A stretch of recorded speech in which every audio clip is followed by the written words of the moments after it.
Si vous êtes en Christ, vous êtes une nouvelle créature. Les choses anciennes sont passées. Voici, toutes choses sont devenues nouvelles. Bien-aimés dans le Seigneur Jésus-Christ, shalom.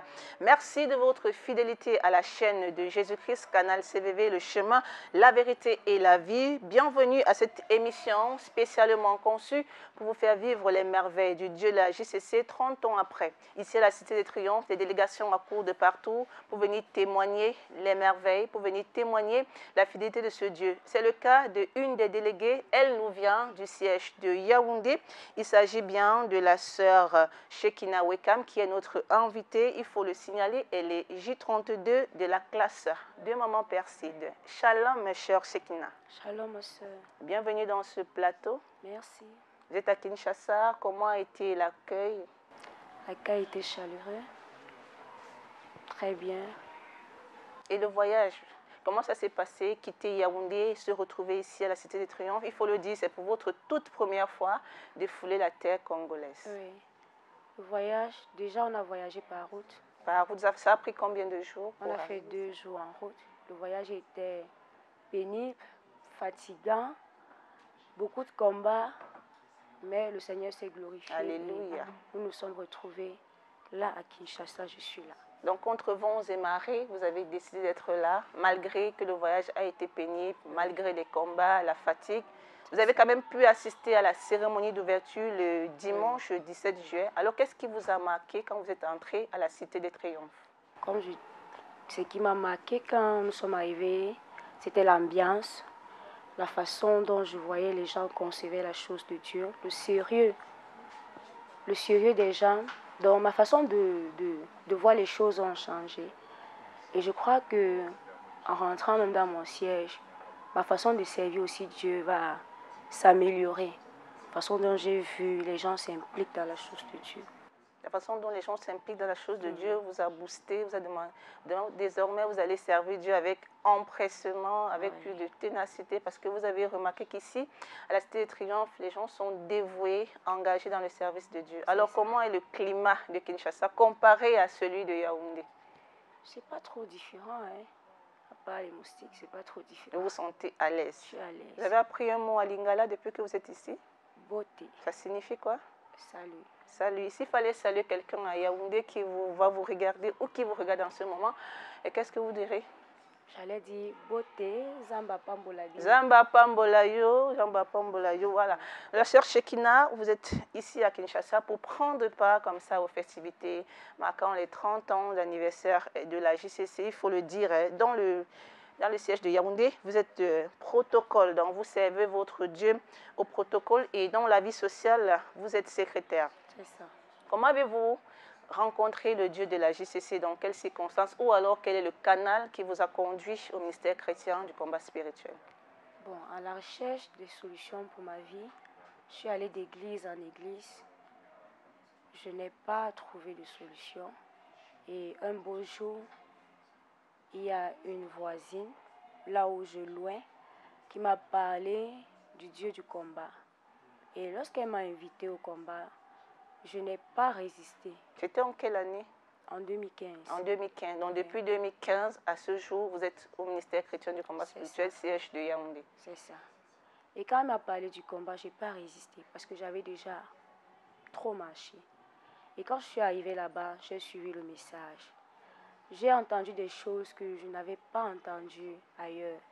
Et ça m'a donné de rester et de m'attacher à ce Dieu. Donc ce que vous avez suivi au ministère chrétien du combat spirituel vous a donné l'opportunité de rester et de vous engager. Ouais.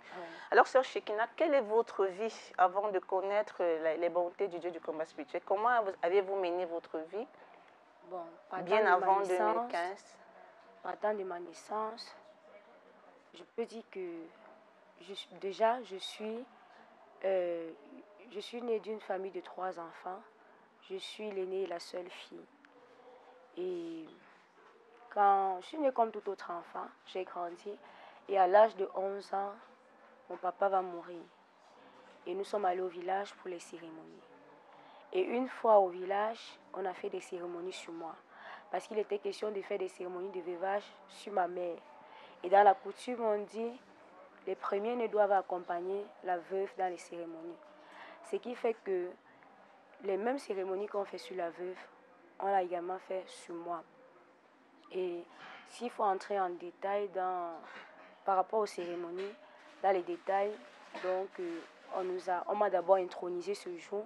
On m'avait remis un bâton de commandement. Ça, c'est physiquement? Oui, ça c'est physiquement. On m'a remis un bâton de commandement, donc c'était un bâton avec une queue de cheval. Et là-bas, chez les Bamileke, à l'ouest du Cameroun, la queue de cheval signifie la royauté. Et on m'a également donné un sac. Et c'est au combat que j'apprends que ce sac était la cruche de la sorcellerie. Et ma mère et moi, nous a cousu des vêtements blancs. Il était question d'aller dans un marché. C'était un jour spécial. Là-bas, ce sont les veuves qui se retrouvent. Et pour arriver à ce marché, nous sommes passés par la forêt. Et on nous a rasé la tête. On dormait par terre. Donc voilà un peu ce qui s'est passé ce jour. Parce que c'est à partir de là que beaucoup de choses, ma vie a été détruite. Et après ça, nous sommes rentrés en ville. Et une fois en ville, je suis tombée gravement malade parce que j'avais reçu beaucoup de choses. Et c'était tellement lourd, ça me dépassait. Et parmi ces choses que j'avais reçues, il y avait la prostitution. Et la prostitution a commencé dans ma vie à l'âge de 12 ans. Si jeune, à 12 ans? 12 ans. 12 ans, pourquoi j'ai dit 12 ans? Parce que quand je partais, à 12 ans, nous on partait déjà en boîte de nuit.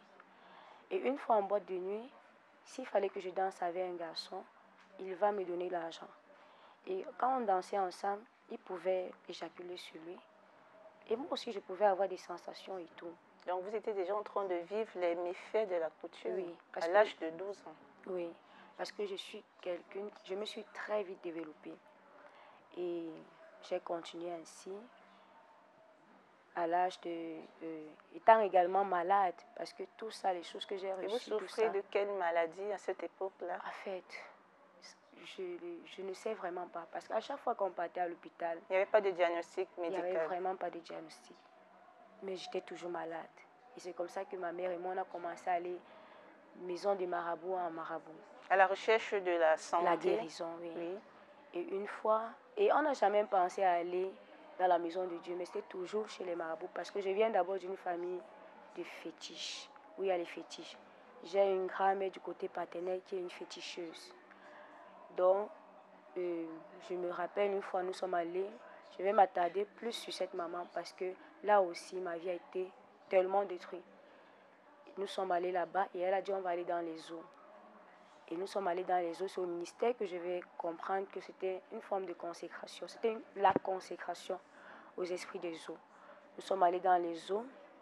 Elle disait, on va aller... Là, vous avez autour de quel âge à cette époque? Là, peut-être j'avais déjà 20 ans. Là, vous étiez déjà quand même consciente? Oui, j'étais consciente. Parce que là, vous avez été entraînée par votre maman, mais vous étiez quand même consciente. Avant d'arriver chez cette maman, nous sommes passés par tant de maisons des marabouts. Mais c'est plus elle, je m'attarde plus sur elle. Et elle a dit on va aller dans les eaux. Et une fois dans les eaux, on s'est déshabillé. J'étais toute nue, ma mère toute nue et la femme toute nue. Et nous sommes entrés dans les eaux. Et plus on avançait, les eaux étaient profondes. Et j'étais devant et on m'a demandé de m'arrêter et de commencer à me laver et demander ce que je voulais. Et j'ai commencé à le faire. Je demandais la guérison, je demandais le mariage, je demandais tout ce qu'il y a de bon. Et après ça, nous sommes partis. Et là, derrière chez nous, il y a un arbre sacré. Puisqu'à l'ouest, il y a les arbres sacrés. Mais tu as grandi à l'ouest? Oui. Moi, on m'avait condamnée à être sacrificatrice. Je le faisais déjà physiquement. Donc, on me préparait. Parce que l'arbre sacré étant derrière, il y a également des pierres où on allait, on fait des sacrifices. Il y a des choses qu'on prépare pour aller sacrifier au pied des arbres ou même dans la maison des crânes. Parce qu'à l'ouest, c'est la maison des crânes, l'idolâtrie. Et nous sommes allés au pied de l'arbre, je me suis agenouillée, j'ai commencé à parler aux divinités des arbres sacrés, j'ai offert des sacrifices. toujours à la recherche de la guérison. Moi, on me disait que c'est là que je vais obtenir ma guérison. Et j'ai cheminé ainsi. J'ai cheminé ainsi. La prostitution non plus ne m'a pas laissé. J'allais d'homme en homme. Parce que quand je suis arrivée au combat, le Seigneur m'a demandé, étant à la quarantaine, le Seigneur m'a demandé de dresser une liste des hommes avec qui j'avais découché. Et la liste était, quand je comptais, c'était plus de 40 hommes. Plus de 40 hommes. Oui. Là, vous n'avez pas, vous n'avez que 20 ans. Je ne me rappelais même plus. J'ai perdu ma virginité à 19 ans. Donc, c'est à 19 ans, quand je perds ma virginité, que tout va démarrer. J'ai connu le Seigneur à 23 ans. Donc, à l'espace de 19 ans, voilà, à l'espace de 4 ans, j'ai connu plus de 40 hommes. Et je ne sais pas pourquoi je le faisais, mais je le faisais. Mais au combat, j'ai compris beaucoup de choses. Et cette prostitution a amené beaucoup de destruction dans ma vie. Ça a ouvert beaucoup de portes. La porte d'autres maladies sont entrées. Les échecs, les maris de nuit, trop de choses sont entrées. Donc quand je suis arrivée au combat, j'étais une épave. Comment dire, un ossement desséché. J'étais chargée, tellement chargée. Je bénis ce Dieu qui m'a conduit. Sœur Shekina, vous nous avez tantôt dit que vous avez connu le ministère chrétien du combat spirituel en 2015 par le canal d'une maman, votre voisine. Est-ce que vous avez facilement accepté l'invitation ou il y avait une certaine réticence? J'ai facilement accepté l'invitation. Parce que, comme je le disais, j'avais d'abord parcouru les églises. Vous êtes allé d'église en église sans trouver véritablement la solution. Même chez les marabouts, vous avez même été initié dans les eaux à la recherche de la guérison, de la solution. Et une fois arrivé au ministère chrétien du combat spirituel, qu'est-ce qui vous a marqué? Qu'est-ce qui vous a donné de vous accrocher aux enseignements? Ou alors, qu'est-ce que vous avez découvert par rapport aux enseignements qu'on nous enseigne à la JCC? Qu'est-ce que Dieu vous a révélé par rapport à la vie que vous avez menée par le passé, étant si jeune? Ce qui m'a donné de demeurer au combat, les enseignements, les révélations et les témoignages. On a parlé de la coutume et quand on parlait, je sais pas, c'est comme si on parlait de ma vie. En fait, vous vous êtes retrouvée. Je me suis retrouvée. Vous avez vécu les méfaits de la coutume. Et une fois que vous avez suivi cet enseignement à la JCC, vous vous êtes retrouvée. Oui. Et qu'est-ce que vous avez concrètement découvert? Est-ce que Dieu vous a montré par rapport à votre vie? Beaucoup de choses. Beaucoup de choses. Premièrement, s'il faut faire part peut-être d'une révélation, l'une des choses qui m'a vraiment donné de rester au combat, c'était celle dans laquelle j'étais dans une prison. Et étant dans la prison, je me retrouvais dans une enveloppe. Et dans cette enveloppe, je chantais, les paroles de la chanson disaient « Jésus sauve-moi, Jésus sauve-moi ». Et à force de dire « Jésus sauve-moi, j'ai déchiré l'enveloppe, je suis sortie. Mais quand je sors, je me retrouve encore dans une deuxième enveloppe. Je fais la même chose, je déchire encore, je sors. Quand je sors, je me retrouve dans une troisième enveloppe. Quand je continue, je fais la même chose, je déchire l'enveloppe, je sors. Et la troisième fois, quand je sors, je vais voir, il y a beaucoup de gens qui sont couchés par terre. Et il y a des draps sur eux. Et là, maintenant, quand je sors de l'enveloppe la troisième fois, je vois un homme en blanc qui était descendu dans cette prison. Il me regardait et moi, sa lumière illuminait toute la salle. Parce que la première fois quand je suis sortie, c'était noir, je ne voyais rien. Deuxième fois, troisième fois, c'est quand je sors, je vois cet homme en blanc, il illuminait la salle, la chambre où j'étais emprisonnée. Et je vois des gens couchés par terre. Et parmi ces gens, je voulais sortir. Il y a une personne qui m'a saisi le pied pour que je ne sorte pas. Et j'ai tapé la personne. Et quand je regarde, c'est mon petit frère. Je vais également avancer. Un autre me saisit. Je regarde, c'est le deuxième. Mais je suis quand même sortie. Arrivé à la porte, l'homme en blanc avait déjà ouvert la porte. Et quand il a ouvert la porte, je suis sortie. Quand je sors maintenant, je vais voir ma mère et sa soeur. Les deux étaient les gardiennes de la prison. Et quand je suis sortie, j'étais comme je suis sortie du ventre de ma mère, je n'avais pas d'habit sur moi, juste le slip. Et ma mère me disait, viens écouter ce qui s'est passé dans la maison de ton père. Et moi, je lui ai dit, laisse, je vais d'abord aller porter mes chaussures. Et quand je me suis réveillée, et je suis allée voir mon encadreur, à l'époque, Papa Willy, et il m'a aidé à comprendre la révélation. Et j'ai compris que j'étais au bon endroit. Il fallait que je reste là. Je dois demeurer. Et vous avez demeuré. Alors, la vie que vous avez menée, une fois arrivé au ministère, vous avez arrêté avec la prostitution, les publicités? Par la grâce de Dieu, j'ai arrêté avec la prostitution parce que je louais une chambre. J'étais dans la chambre seule. J'ai fait dans cette chambre 6 ans. Et étant dans cette chambre, il n'y avait personne pour me dire, ne va pas à tel endroit, ne fais pas comme ça. Donc, je pouvais dire, je peux faire ce que je veux. Personne ne serait au courant ou personne ne va contredire ce que je vais faire. Mais le Saint-Esprit était là pour me dire, fais comme ça, fais comme ça. Et par sa grâce, étant dans cette chambre, je ne me suis jamais souillée. Je ne suis plus rentrée dans la prostitution. J'ai tout abandonné parce que j'avais compris que tout ce que j'ai fait par le passé dans la prostitution, ça n'a apporté que la destruction dans ma vie. Il fallait que j'arrête, je cherche ce Dieu pour qu'il restaure ma vie. Et 30 ans après, on est en train de célébrer 30 ans de la JCC. Oui. S'il fallait rendre grâce à Dieu pour votre vie, par rapport à ce qu'il a fait pour vous, qu'est-ce qu'il faut dire pour votre vie? Je dirais que, du moins, je bénis ce Dieu parce que j'étais condamnée à servir la coutume. J'étais condamnée à être une prostituée. J'étais condamnée à être une prêtresse, une sacrificatrice. C'était ce à quoi on m'avait préparé dans la coutume. Je bénis ce Dieu parce qu'il m'a prise de là, dans la profondeur des ténèbres. Je suis la seule dans ma famille qui sait ce Dieu. Je suis la seule au combat. Et il m'a prise de là. Il m'a amenée au combat. Dans la recherche et la délivrance, il a permis que je puisse entrer dans son service. Donc aujourd'hui, je suis protocole du ministère.